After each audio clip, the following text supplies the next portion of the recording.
Thank you. All right. Well, thank you everybody so much. I'm really grateful that everybody has registered and joined us today.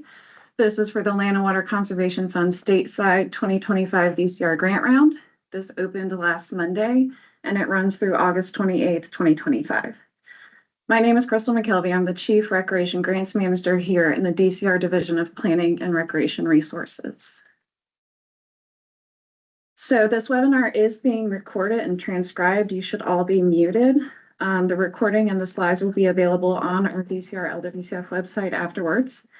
You can enter questions into the Q&A box and staff will be looking at that and either responding right away in written form, or we will pause in a certain part about halfway through to answer those. If you want to stay online afterwards, we will have a Q&A session. So if you really have questions that are specific to your own project, then it may be best to wait for that time. If you do need captions, we have the way to do that there, upper right corner of screen. Hit more than language and speech, and then show live captions. All right, so just a disclaimer here that this is to the best of our knowledge at this time, and that you must refer to the NPS LWCF manual, and you must fulfill all state and federal requirements. We're doing our best to guide you through what we know, but do your research as well. All right, so the Land and Water Conservation Fund was enacted in 1965. This is administered by the U.S. Department of Interior, specifically the National Park Service. So this is a federal, state, and local partnership as a state assistance program. This grant is a 50% match fund reimbursement program towards acquisition and/or development projects, specifically for public outdoor recreation areas and facilities. Once these properties receive LWCF funding, they are protected in perpetuity so that they are guaranteed for public outdoor recreation access forever and providing that resource for your community and future generations to come. I'm going to go ahead and confront kind of the question that might be in the virtual room, so to speak, that, you know, in these times with federal funding, there are some questions and unknowns. And so all of this is based on what we know as of today. NPS is currently awarding grants, reimbursing active grants, and functioning fully. There is available funding for this grant round, and basically we will face the future when it gets here. We truly encourage you to apply. We have, like I said, available funding, and we're excited to see what applications we get this year. All right, so speaking of which, who can apply?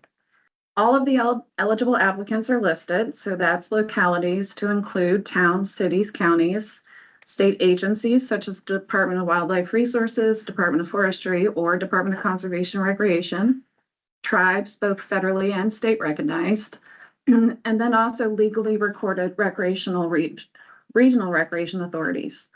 I want to note that the ineligible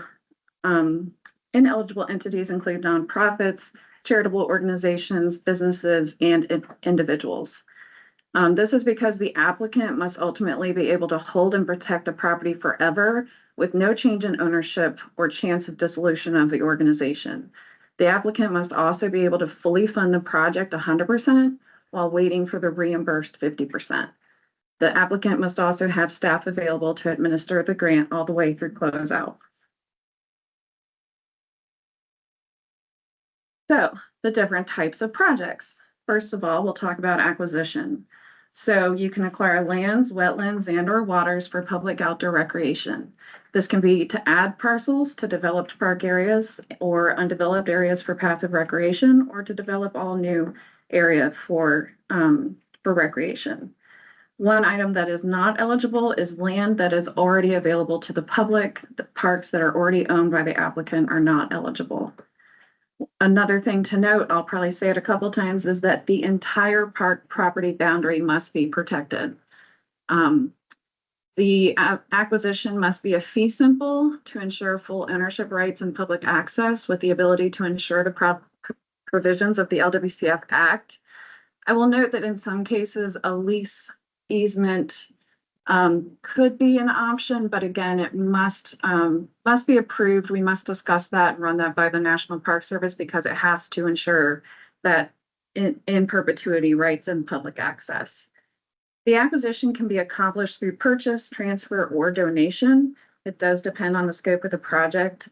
And no matter what, the value of that acquisition of that property is based on a USFLA or Yellow Book appraisal.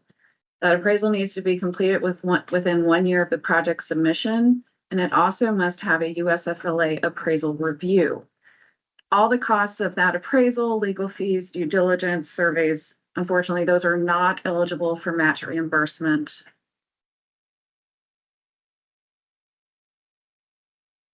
So recreation opportunities on acquisition projects, you must have a plan for how the land will become available for recreation within 3 years. The project periods are 3 years, so acquisition we know will take some time, but we want to know what you plan to do with it after you acquire it.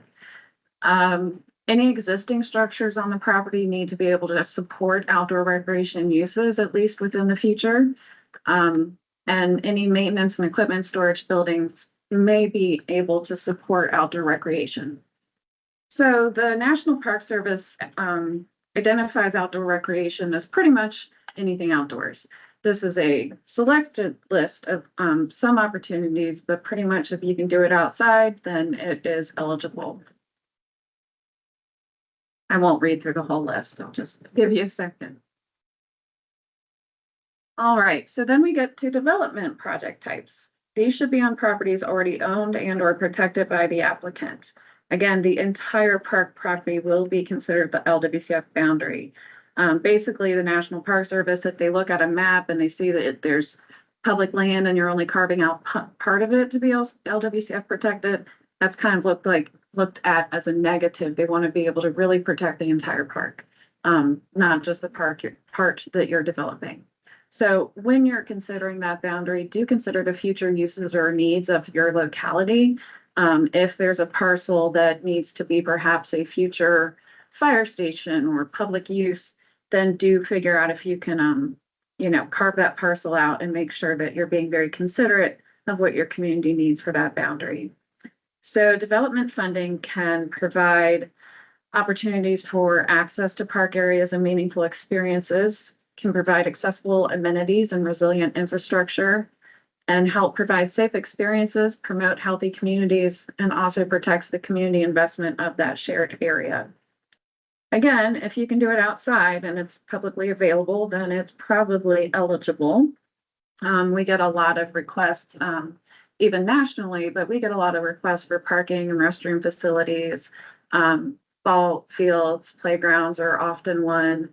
And then we have had trails as requests recently. I have an asterisk there because you have to be able to have that LWCF boundary. And when you have a linear project, it can kind of be difficult to, set that boundary. So do contact us to discuss that a little bit further as you're preparing your application. I have a star there at shoreline stabilization because there are some special considerations on that. But each of these bullet list items in the National Park Service LWCF manual have about a paragraph describing what is and is not allowed within those types. Some things to keep in mind for development projects. Be sure that in your project scope, you're clear and you have a realistic budget. Be realistic about what you can really accomplish within the 3-year project period. You can have one recreation component. It could be simple that you're just trying to provide a natural surface trail and a parking lot, or it can be a larger park plan with multiple components. And there is another option that you can have the same type of recreation amenity and multiple park sites. So perhaps you want to improve, you want to provide restrooms at 3 parks within your locality. That's something that could be an option, but if you're planning that, I'd also like you to reach out to us to discuss that. Do ensure that your budget is up to date. We know that, costs of things are fluctuating and aligns with the current costs. So it's important for this in scoring, and it's also carefully reviewed by the National Park Service that the budget is reasonable. One thing that is a pretty positive thing is that you can start to track your pre-planning expenses up to 3 years from the award date, which is still going to be in the future, but you can start tracking any of those pre-planning expenses such as design, engineering, pre-planning, pre-screening costs, and keep tracking those, whatever specific to your park, proof of payment, proof of hours done, and then that work can be used as match towards your project. So also note that the Land Water Conservation Fund requires Build America, Buy America compliance, which means that construction products must have certification documentation that they meet those. And that's documentation that you must have on hand if ever asked about that. We have a document that has more information about procurement requirements, but it is necessary for you to follow all federal and state requirements for that and plan accordingly. And then it is required that construction should begin within 1 year of the project award. So do think about it in your timeline, including permitting requirements and all the other needs to get that started. So ultimately, you have to ask yourself at this point, is my park plan ready enough? Do you have local community and governmental support? Perhaps you have to go to city council or your board of supervisors. So I recommend if you need to do that, to submit the project grant proposal, you do that while you're working on your application now. Also, you have a very clear plan of what to accomplish, where, how, when. Just having a rough concept plan is not really enough to get through this. You need to be a little more clear about where things are going to be, how it's going to be accomplished, and in the timeline when it's going to be completed. And then you also have to be able to complete the state and federal review and historical reviews that are needed. And we're going to talk more about that later in this presentation. There's also, we still call it development when we're kind of relaying it to the National Park Service, but there are renovation and redevelopment options for project types. Many of our older parks are ready to bring facilities to newer standards to better serve their communities. This could be to bring facilities or amenities up to accessibility and resilience standards. It could also be that there's obsolescence of those amenities, that they are deteriorated or they are impaired and need to be upgraded for public health, safety, and recreation needs. We do have information in the VOP that talks about adaptation of outdoor facilities for barrier-free experiences. It's very, very valuable information about a lot of different accessibility matters and recommendations that you can look at now to incorporate in your park planning. There's also ways to change recreation use, which happens a lot lately. There's a lot of courts changing to pickleball. There's different parts that your community may need different types of recreation than what's at your park. So you may need to be adapting that accordingly, and you could seek LWCF funding for that. So we do encourage you to look into the Virginia Outdoors Plan to look at supporting evidence of renovation and redevelopment needs. Generally speaking, in the National Park Service LWCF manual, I do have to say funding is allowed for rehabilitation unless it's due to willful neglect or inadequate maintenance. So please do clearly indicate the need and the reason. And you would indicate that in the NPS application form. Along with speaking further about renovation and redevelopment, the Virginia Outdoors Plan also does stress that many parks need to adapt to meet local ecological or environmental factors. So the protection of recreation and natural values of the area are very important as well. You may need infrastructure or facility designs for floodplain resiliency. You may need to remove invasive species and restore landscapes or install native plantings. And there also may need work on natural shorelines or, excuse me, or riverbank stabilization for resiliency and ecological restoration. The natural shoreline riverbank stabilization work, we haven't had projects of those, but I suspect they'll be coming soon. It must be part of on-site recreation development as well, and it must be greater than or equal the cost of the stabilization work. So it has to go hand in hand. You can't just stabilize your shoreline you also must have public recreation benefit within that park boundary as well. And just please note that beach nourishment is not eligible for LWCF funding. All right, section 3 in the Virginia Outdoors Plan speaks to renovation and resilience for ecological factors. So also there's project types that are combinations. So this is basically development plus acquisition or a combination with renovation. So examples of this is that a fee simple property is paired with development of park amenities. So the appraised value of the donated property may be used as match. The acquisition of property from a private owner that already has structures, which those structures then can be renovated for recreation uses. Or in some instances, a governmental entity may be transferring that to another eligible applicant to perform on-site improvements for the recreation amenities. So if you have a combination project, as I've said earlier, reach out, let us know, and we can talk it through to make sure we're on the right track. Ineligible project types and costs. So please do review the NPS manual and our website. We have a frequently asked document there, and obviously there's information in the NPS manual, but ultimately this is for outdoor recreation, so indoor facilities are not eligible. This includes recreation centers, but also most anything for profit, including dining, lodges, and hotels. Also no facilities for professional sports or anything that would limit the time and use of the public. Acquisitions of historic sites and structures is not the mission of Land and Water Conservation Fund state and local formula. The cost of regular operation and maintenance of the property is not eligible. Condemnation of property is not, and indirect cost and incidental costs we do not process for eligibility. Equipment purchases, especially because of Buy America, Build America, are ineligible. And then any interest, expenses, taxes, contingency reserves, or as I said earlier about acquisitions, the cost of appraisals, due diligence, etc., those are not eligible for match or reimbursement. I want to stop here too to discuss conversions. So again, you're protecting property in perpetuity.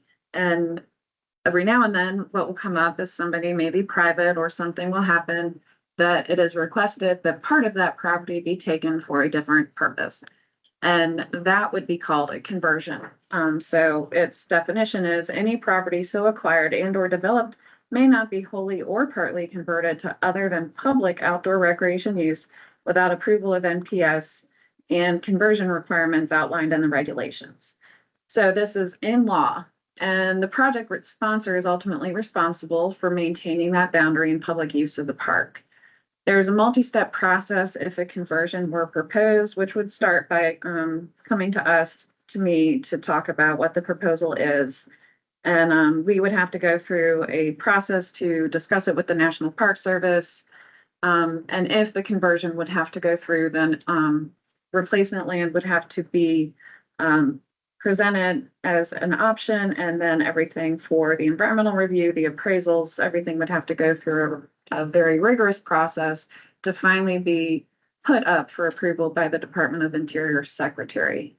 So as you can imagine, it's quite a process that we all want to avoid. So give careful thought to your boundaries, make sure that your community, your locality, your agency knows what they're getting into.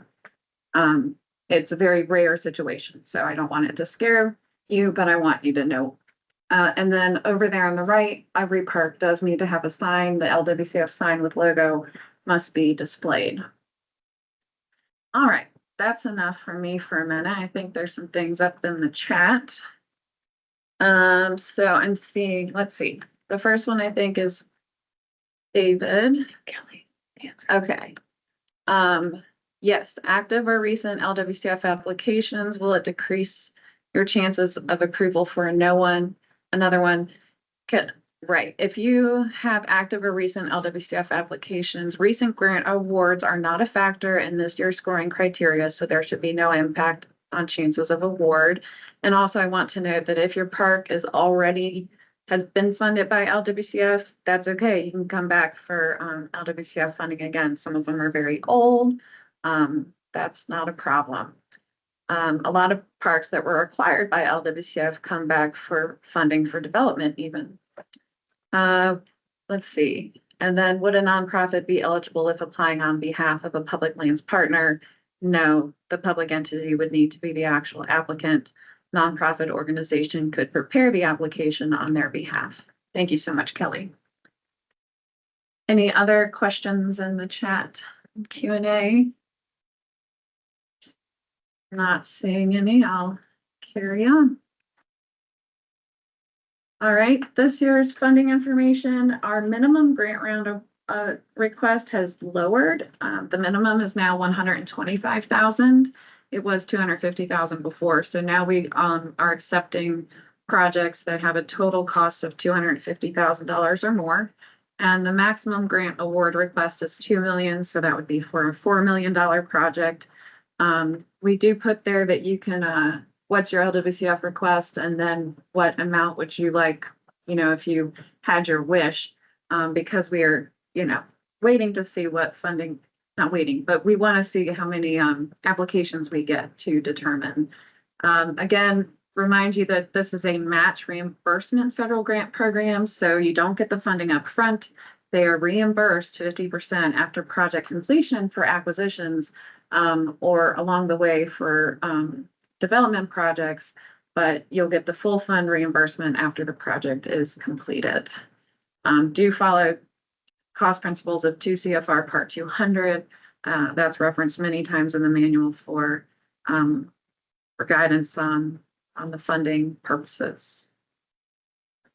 Our grant round timeline for this year. So the grants are due August 28th. They must be in by 4 p.m. to the Recreation Grants email box.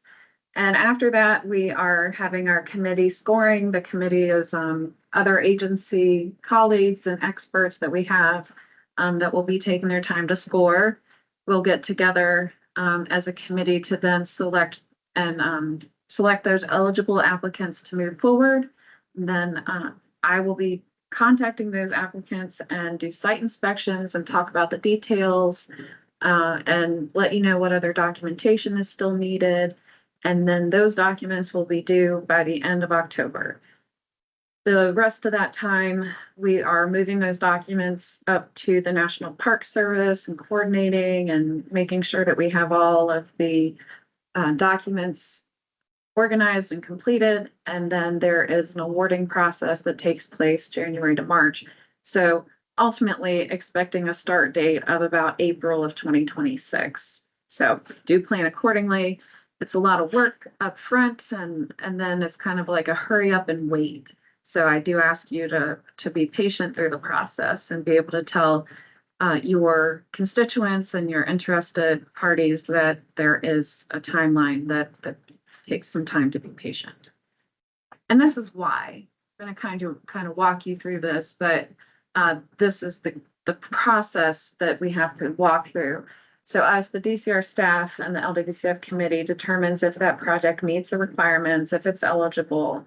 And like I said, we then contact the applicant and do an on-site inspection to discuss the details. We also make sure that you've completed all of the real estate deed research and ownership verification. And then we go through and make sure all of the required National Environmental Protection Act and National Historic Protection Act, or Section 106, information is completed. So that means all the agency correspondence is satisfied. The surveys are completed if required. They need to be official letterhead PDFs individually. And then DCR and NPS will review those to complete a final NEPA and Section 106 determination. After that determination is made, the project has to go through DCR approval to go into the federal grant portal. Once it's in that federal grant portal, then NPS is reviewing it and their staff. If they approve it, then it is awarded. That is called a notice of award. That is then turned into the project sponsor getting a sub-award agreement that gets signed by them and DCR. Once all that's done and you have a grant agreement in hand, you can begin your project. Hey, Crystal, we have a request if you could go back to that timeline slide for a sec. Sure.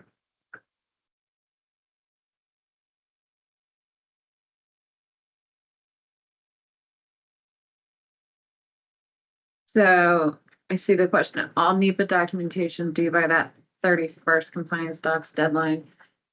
Yes, basically, we do want all of that in by then. To tell you the truth, in that November to January window is when if NPS finds there's something lacking, or if there's maybe some federal to federal coordination needed, that's when that will be taking place. So your applicants' duties should all be wrapped up by October 31st as best as possible.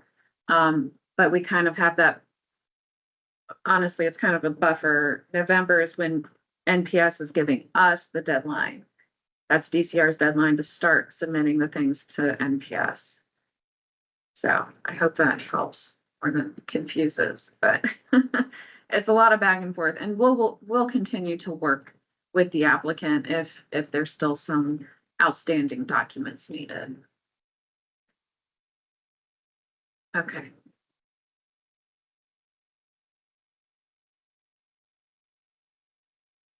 Thing popped up. Okay. Hope that goes away. So some things to be aware of that we've learned over the past few years that may cause some hiccups or may even, stop the project from really working and going through. We want you to make sure there's clear ownership. Once you're going to be putting a property into perpetuity, we need to know that it has a clean deed, clear title, and that the boundary can be confirmed parcel. It can be officially confirmed, and you may want to do a plat survey up front, or you may want to do that at the end, but we will need to have a very clear boundary by the end of the project. So the more we can do up front, the better. The verified seller and plan for required time frame is if you're doing an acquisition project. We do want to know that that seller is truly willing and knows that there's going to be quite some time required before the parcel can be acquired. Surveys may be needed. This often comes up. There may be requests for historical, cultural, and/or archaeological surveys that can come from the Department of Historical Resources, or there's also a step that the National Park Service consults with federal tribes, and they could also request surveys. There may be needs for field studies for rare, threatened, or endangered species. And then there could be floodplain analysis or wetland delineation if those are part of your project components. I'll also note that projects with multiple and/or complex components may require more extensive design and engineering work than more basic park plans. So that's fine. We've worked with complex projects, but we do want to know that you're aware of where you are in that timeline. If you have not really begun, you haven't gotten it designed and engineering hasn't even begun, then you might not make it through this process, because to have that level of complex plan to present that to all of the agencies, they want to know a certain level of detail. So please determine if your timelines and your available funds are sufficient. Again, you must have 100% of the funds available so you can pay for the project while you're waiting for the reimbursement. The timeline is a 3-year project period. And I just want you to know that we have a small team, but our staff can help guide you through these processes, but we cannot do the agency coordination for you. You are responsible for getting all of that done. So do not begin any of the project acquisition or any construction until all of the compliance issues are satisfied. And like I said, you get that grant award in hand.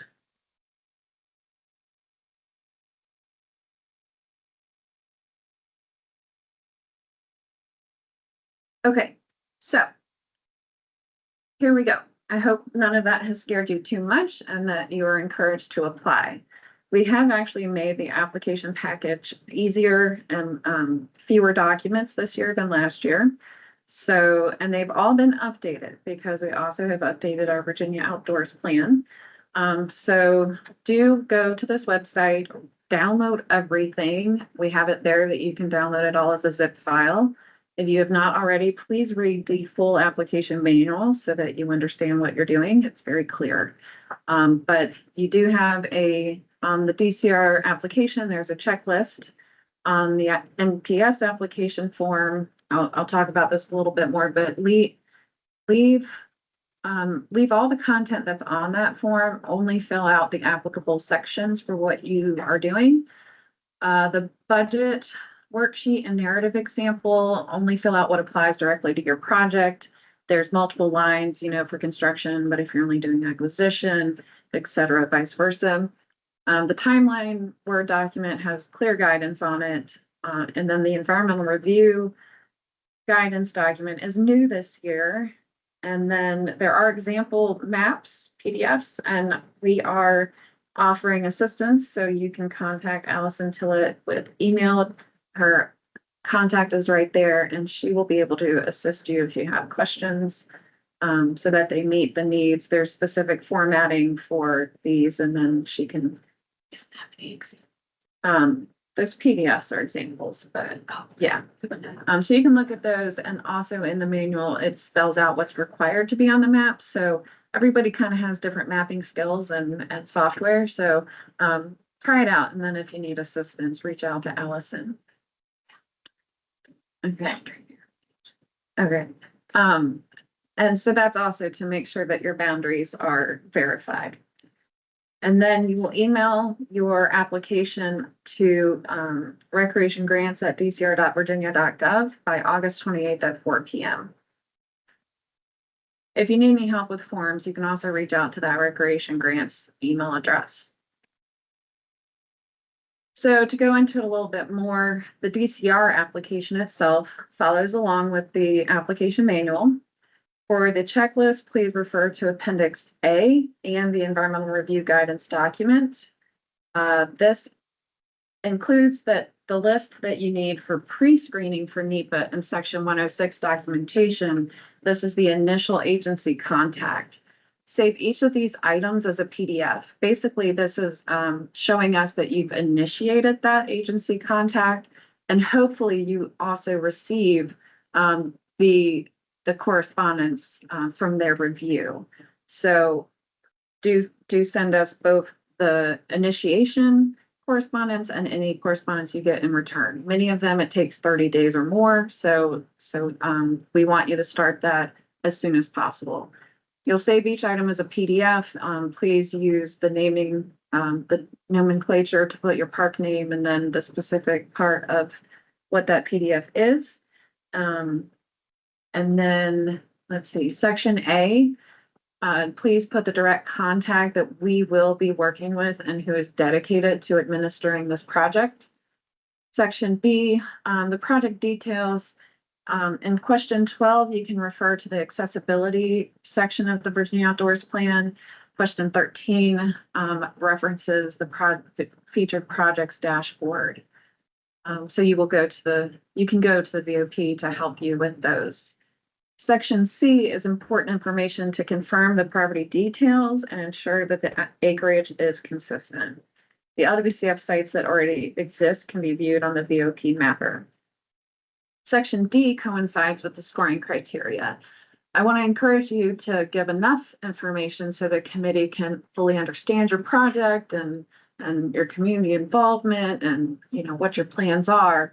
But please do be succinct because we all the committee members have jobs and because we want to be able to process them pretty easily.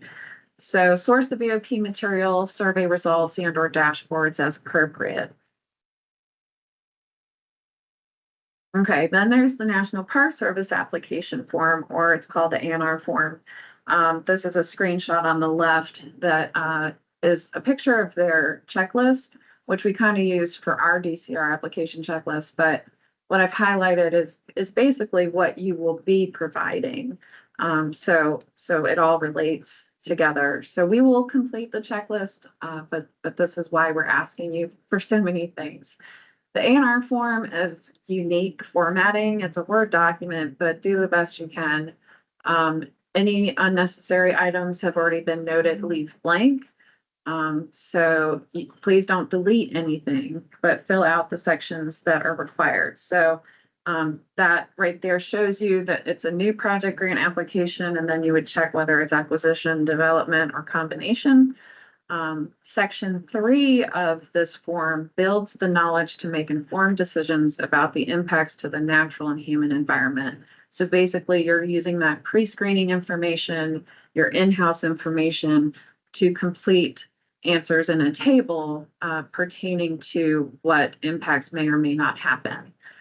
There is a question about permits, what may be expected or what you already have in hand. And we have learned that if your work is in what I would call an aquatic environment, if you have wetlands or streams, perennial streams, creeks, or rivers, or shorelines, I recommend that you contact the Army Corps of Engineers and or Virginia Marine Resource Commission and floodplain administrators promptly, so that you can show that progress has begun with that. And because some of those agencies are pretty understaffed and have a kind of a waiting period to be able to get back to you. So speaking more about environmental review requirements, please make sure that the document you're using has what's here on the top left, that header, because we did have an older document last year. So do download that. Ultimately, plan for sufficient time. You need to be pre-screening for project details now. Many of these responses from the agencies take 30 days or more. And truly the goal, this is why we have the grant round open for so long, is to get the letters to come in prior to the full application submission. This will help the applicant and DCR grant staff, but be sure everything has been at least submitted to the agencies for request to review before August 28th. So in the Virginia Outdoors Plan, you can go to section 4, which is grants and planning resources. And then in section 3, we have information right here. There's direct links to every agency or pre-screening tool or map that you can use to start that. And then in the document, in the guidance document, it very, very clearly indicates, how to start, which steps to go, to walk you through the entire thing. The reason we have to do all of this environmental and cultural review is to find the NEPA pathway. So every federal project, and since this is ultimately federal funding, it has to be determined if there's an impact. And I'll tell you that ultimately, even though sometimes we have to do surveys or other work, most of the time our LWCF projects are categorical exclusions. This means that the proposed action will not have a significant effect on the environment. It may, have, built amenities on the environment, but they are built in an ecological and culturally sound way. So that's why the pre-screening and the talking to the agencies will help you get to that achievement. However, sometimes we'll get feedback from agencies or we'll need further information, and the National Park Service will say, we need some more information, so let's go through an environmental assessment. So then there will be more analysis to identify and make sure that there is or is not. And usually it's found after further analysis that there is no significant effect, and that would come out to what's called a FONSI. We have not yet, we have had some environmental assessments, but we have not yet had an environmental impact statement record of decision needed. But this would be when there is apparent that there will be a significant effect on the environment. So, yeah, we're here to help you walk through this and help work with the National Park Service to transfer all that information back and forth to them on your behalf. Do make sure that your map is consistent.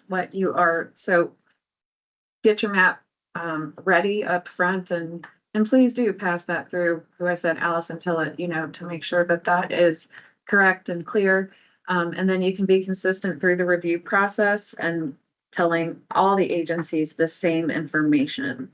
That project description, including the depth of disturbance, the scope of proposed work, should be the same scope of work throughout all of your applications.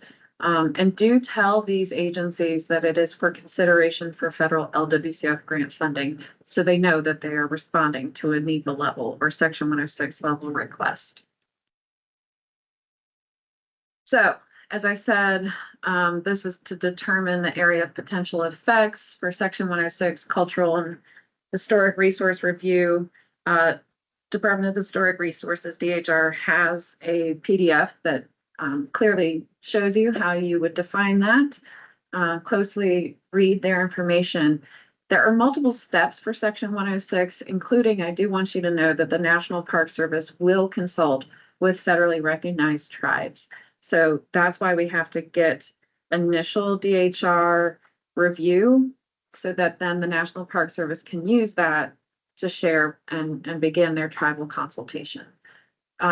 There may be requests for phase 1 survey, either from DHR or from tribe, and that will pause the review process until that survey is done. So just be aware that that could come up. The costs associated with that survey may be added to the project budget or used as a match if approved by the National Park Service. And 9 times out of 10, that's been the case. And that's not a problem. So we do have to have Section 106 resolution for NPS approval. I also want to encourage you to scroll further down on the LWCF website and look briefly at the project administration. All federal and state procedures must be followed. We've kind of provided our own breakdown of information on that. The drawdown request and closeout guide is helpful. Procurement procedures briefed is helpful as well. But these are formats, documents, templates that you will use once you have hopefully an awarded project. This is the process that you will use. We do ask for quarterly reports. We do show how the drawdown, we call them drawdowns or reimbursements. For development projects, they can be at intervals of your own choosing. Some people choose to do them every 3 months, 6 months. The last reimbursement will come after the final inspection and project closeout. All projects will be inspected before they're closed out. Acquisition projects, the drawdown will be processed after the property is acquired and paid and completed. And all deeds, I should have put this in writing, but all deeds, either for development, renovation, combination, or acquisition, all deeds must include LWCF language protecting it in perpetuity, and we have that language in the DCR manual, so please do refer to that as well.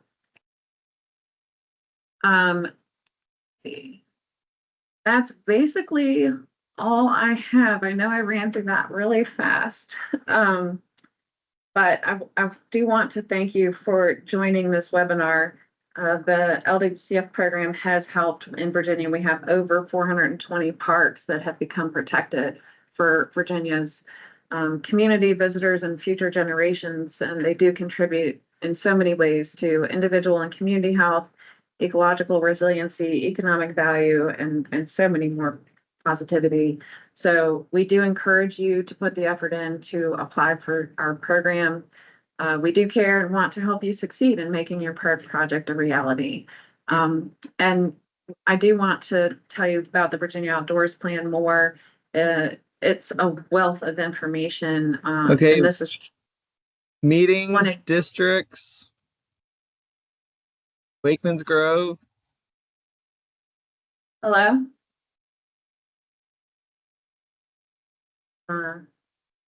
Sorry, just real quick, I wanted to share this survey response here that I thought is pretty fascinating because you can acquire land that can be for passive recreation, not even for necessarily significant development, but natural and open spaces are very important to Virginians, that 86% say that it's very important to protect them, and that is continuing to grow.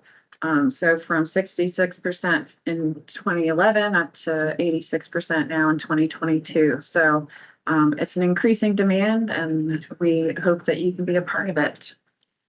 Question that starts. All right, thank you.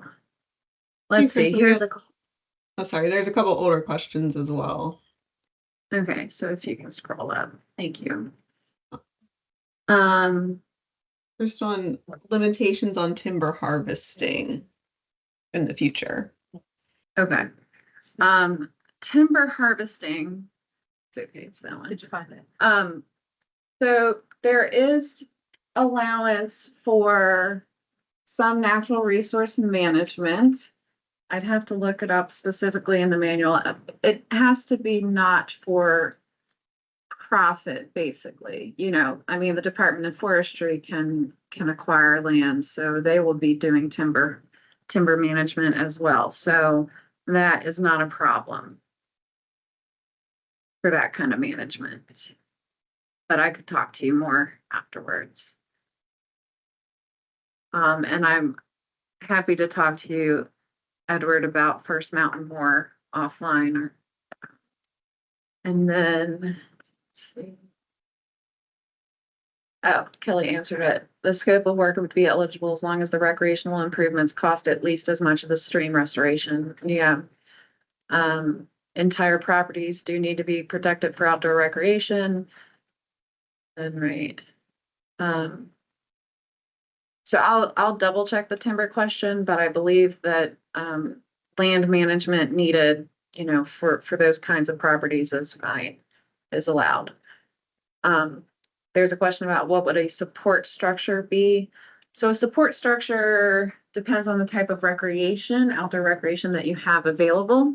One example that comes to mind is if you have an outdoor pool, a bathhouse would be a support structure.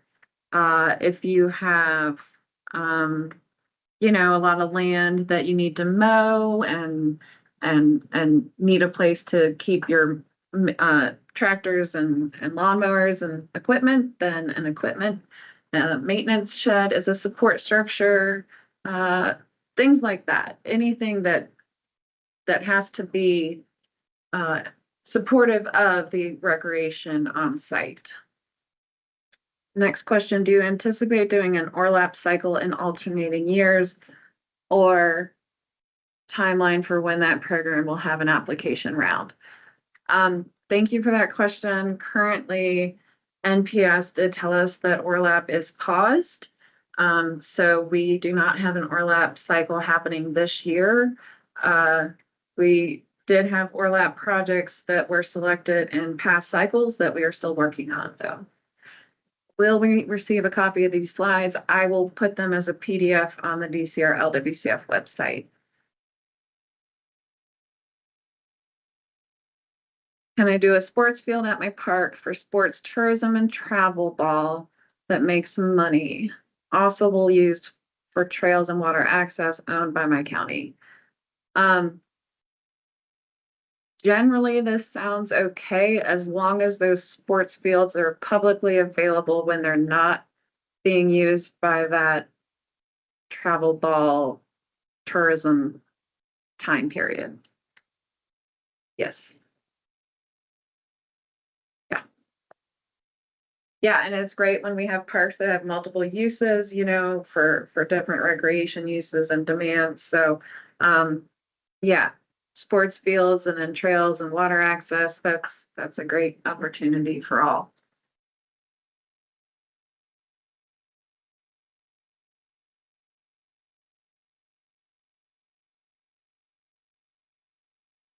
All right. Is there a way to unmute so that everybody has a way to talk if they want to, Kelly? Do you know? I think folks can unmute themselves if they want to. Yeah. If anybody would like to do so, I welcome you to. Hello? Hi. Hey, so I had a question about there's some language that I saw in the guidebook. I was trying to find the page and I, of course, cannot in this moment, but it was talking about amenities that were, quote, beyond basic being excluded, like a playground or a splash pad beyond like a basic level amenity wouldn't be eligible. Can you elaborate on what like where is the qualitative threshold for beyond basic? Yeah, that's a good question. It's really in the eye of the applicant, and I would think also kind of the connection with what our SCORP, as NPS would call it, but our Virginia Outdoors Plan, and what the community need is. In some ways, if an area has already a bunch of pools and a lot of splash pads, then it's not really a need to have a splash pad. But if you're in an area that needs that, then it would be a basic amenity, if you could make the case. So yeah, we have had expensive projects there. That's I don't know. It's hard to say, but I think that would still be allowed. So if you have something that you think is complex or um, then you can reach out to me or speak more here. There's a question online. Would public art be allowable if it has historical and cultural significance to the outdoor recreation area? Public art, quote unquote, is not allowed to be reimbursed. You can have it on site, but we cannot, reimburse or match that. You can do interpretive signage, but technically that should be for the environmental side of things, which is interesting. So the historical and cultural significance, oddly enough, no. You can have them, but it would not be, as far as I can see, it would not be eligible for reimbursement. But it's encouraged anyway. There's definitely some nuances on things.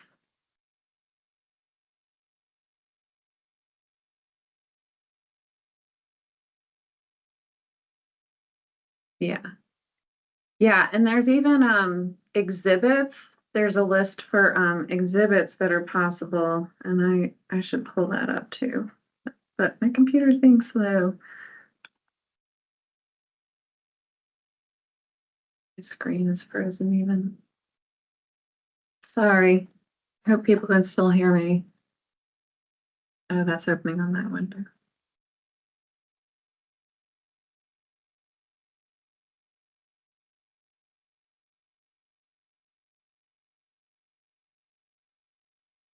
All right. Well, another question, could I lump several smaller projects together for a park, such as a playground and a soccer field? Absolutely. That's for one park. That would be great. That's what we get a lot of applications for development of. Even they want to they're going to install a restroom, but they also already have a picnic shelter that they want to build. And then they have they want to do a fenced in dog park. It can be a combination of things. Absolutely. Yeah. Whatever your park needs and you can get done in 3 years and that you can afford, that's what we want you to bring to the table. Next question, do you anticipate LWCF grant rounds will be roughly every 2 years or more, less frequent? We have moved our grant planning, our grant rounds, like Kelly administers the recreational trails program. We have developed a way to try to allow them to be annual. So we are hoping to have annual LWCF grant rounds based on available funding.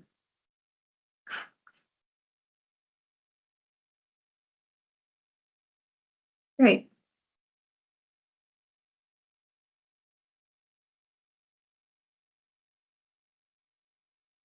All right, well, I hope that this gave everybody a good view of what the program can do.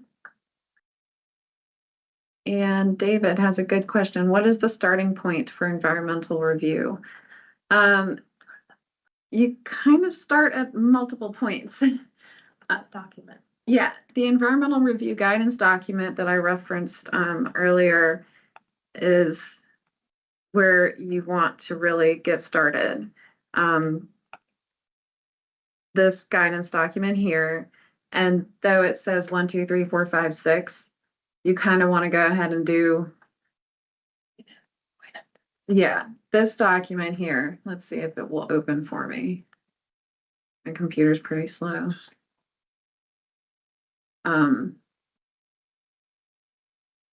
Those are just the links to the websites on this, but here we go. It did load.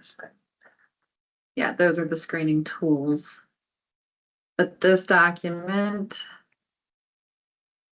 will give you the background about the why, and then it starts to get into the preliminary review steps. So this is how to start, and then you start using the screening tools,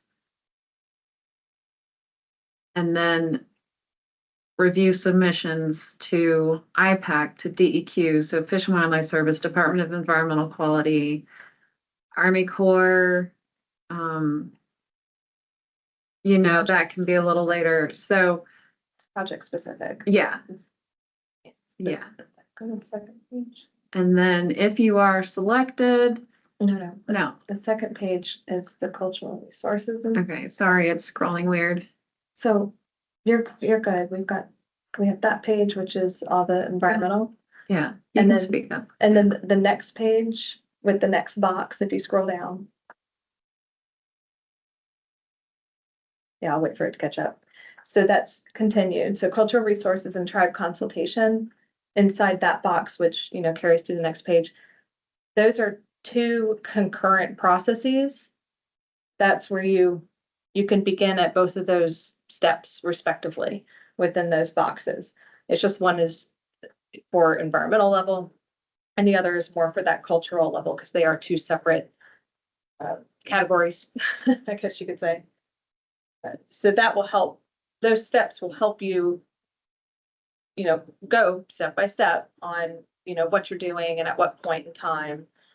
And the end of that document gives you just the guidance around what are these project details, what's behind this information. And so, if you're still not sure, reach out to us. We'll help interpret this.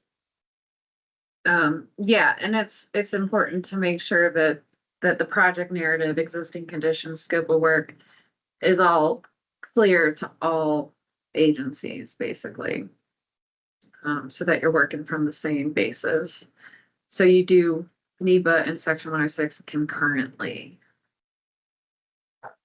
When you're in the steps at that guidance, where Crystal was pointing to the screenshot of those pre-screening mapper tools, you'll see in the steps which corresponding tool we're talking about. But those are just for pre-screening. Those are not your official formal review submissions. But we provided all the information you need. You have the links in the document, and it's also in your application packet. So I don't think there will be any confusion once you're in there and reading through it. Yeah. Great.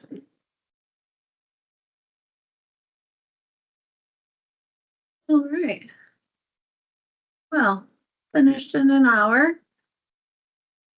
But I still see people on, so. Anybody wants to unmute and ask their questions?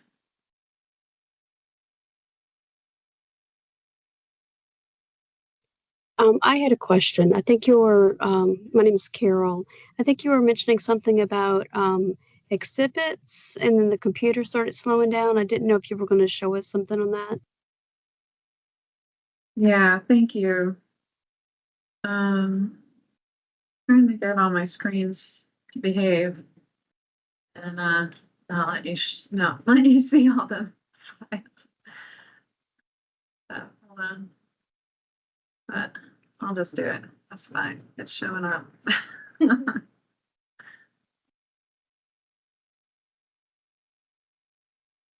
So NPS has put their manual online now, but I still have the PDF version, and it's just that some environmental versions have changed. This is the current version. That's the current one. It's version 72.1. Yeah.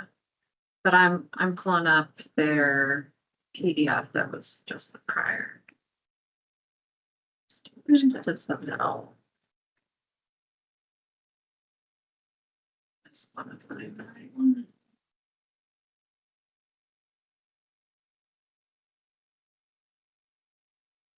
Getting to it. I started to read the manual online, but I'm old school. I still like things on paper, so I was planning on printing it out. Yeah.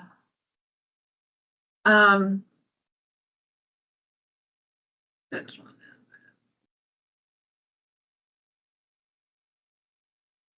it? Yeah. I can email it to you. Oh, here it is. So there was a manual version 72. They made a version 72.1 and decided to put it online, which, you know, I can't complain about. Our Virginia Outdoors plan is online, but the changes were some executive orders, was pretty much the only major change in that. So I can pull this over. Thanks for your patience with me, everybody.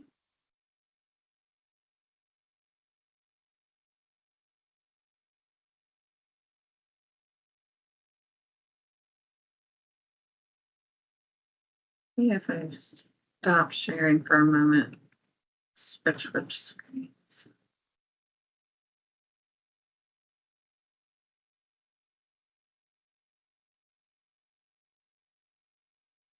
All right.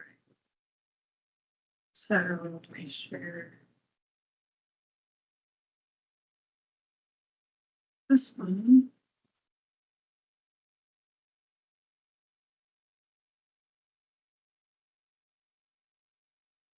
Okay.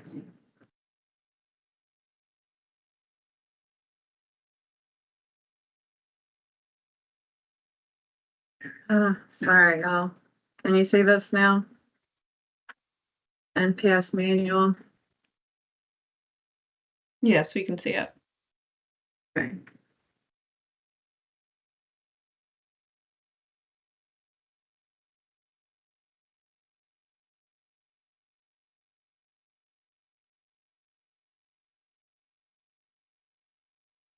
My computer is never this slow until suddenly I have a presentation. Ironic. Okay. Exhibit facilities. It's not the one.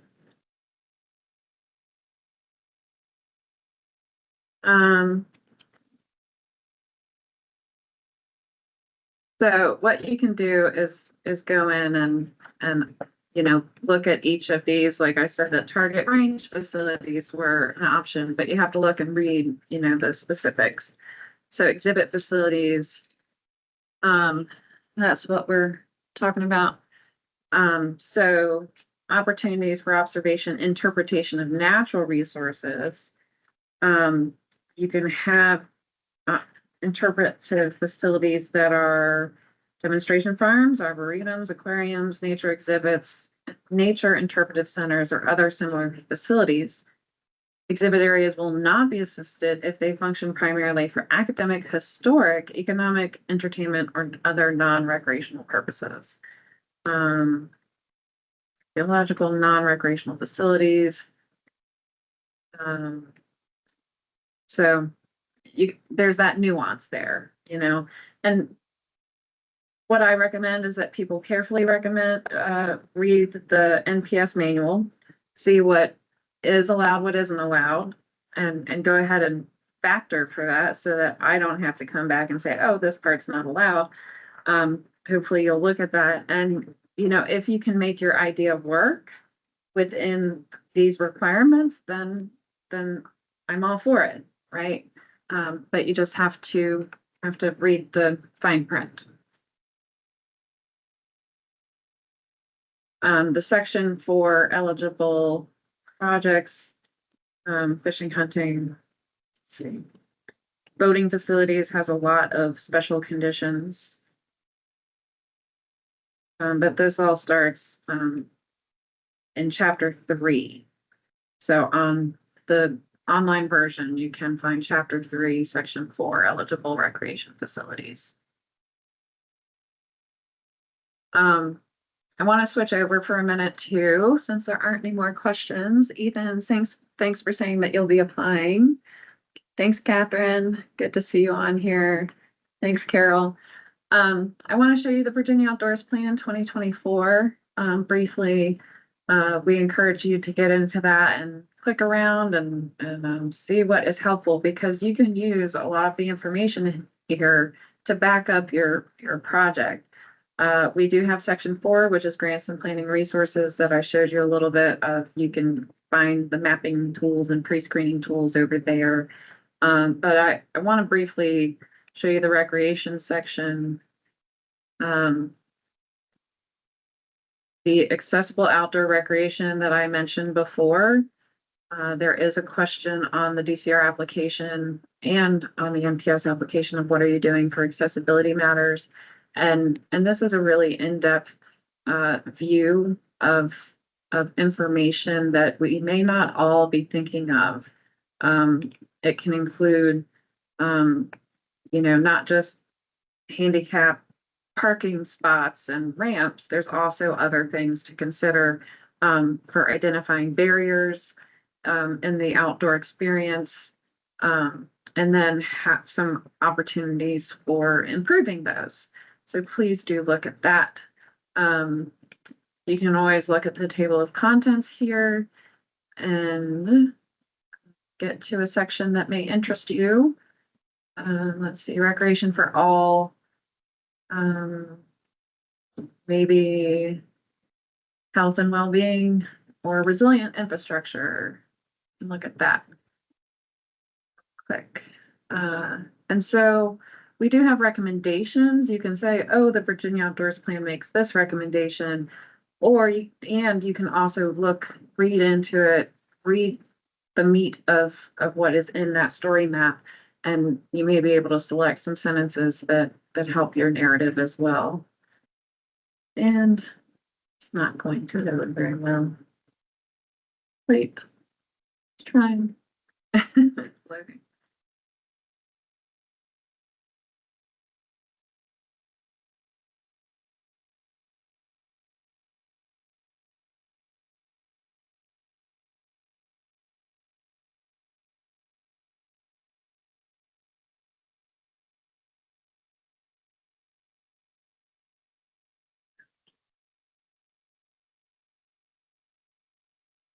Well, here we go. Back to the beginning here. You can read through the different story maps. I highly encourage you to do so as it pertains to your project. And then we do ask, and that's for tracking purposes, it's not for scoring purposes. We ask if your project is a VOP featured project, and that can be found right here on the main page. So at any point you can click that logo. The governor's logo indicates it's the front page, and right here, VOP regional featured projects. So you can look at that for answering that question. And under mapping resources, planning tools, I do want to encourage you to look at those because conservation, recreation, access planning, again, the featured projects are there, but some of these are very helpful for pre-screening your projects, and we would like you to use those resources if those are applicable as well. So there's a question, will there be a PDF version of the VOP? I've had some trouble navigating the online platform format to find specific items. would be really helpful to have a single document we could control find. You can use Control F on any of the story maps and in the hub site itself. So definitely give that a try. If that's something you're already doing in PDF, it will find those keywords for you. Actually, Crystal, you want to show an example and just pop into any story map, anywhere at all? Go, yeah, any of your choosing. All the way in the. See if you find it.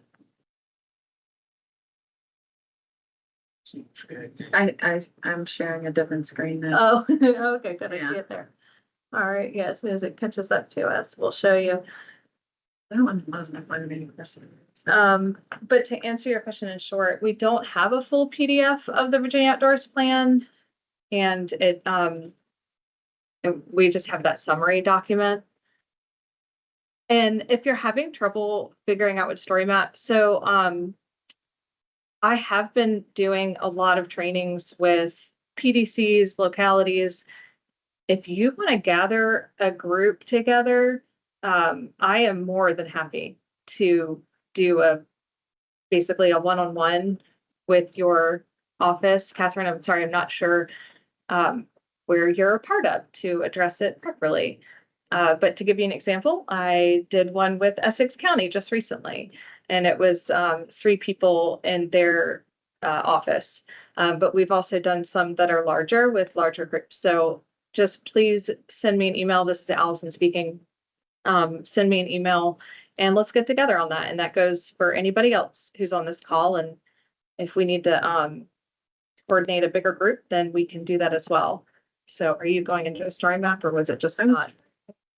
For story map, it's just churning on me. But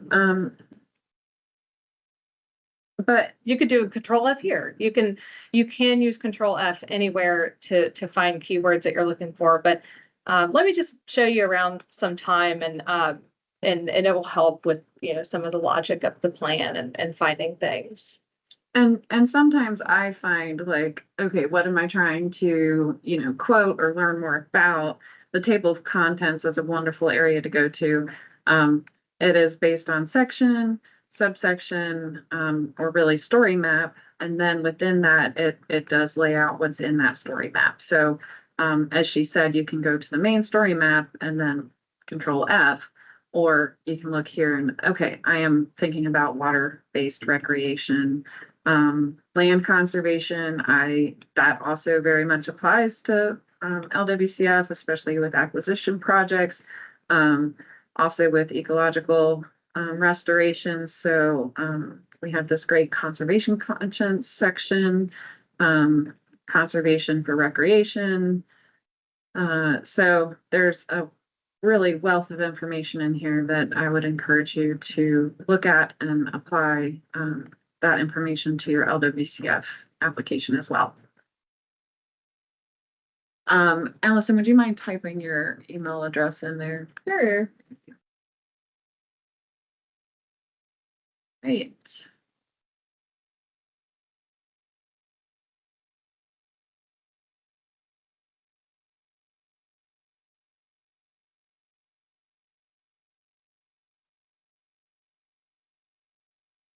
And if you don't have that email address, you know, it gets lost in the mix. If you are using the DCR, our website where we have the contact us and planning and recreation resources, you'll see a little box you can click that says Virginia Outdoors Plan, and that will also get you to me. So don't worry, you will find me, I'm sure, if you're looking for me. Yeah, and I just wanted to navigate to this page again to show you that everything you need is under this first plus of stateside local formula grant application documents. So you can download as a zip file that contains the manual and all of the forms and the guidance review document. The scoring criteria is also available, and that aligns with the DCR grant application. The reference materials, these are there, just FAQ and things like that. The project administration is what I referenced earlier. if you do want to look at that, that's the next plus sign. So thank you all for joining us and for hanging out for all this time.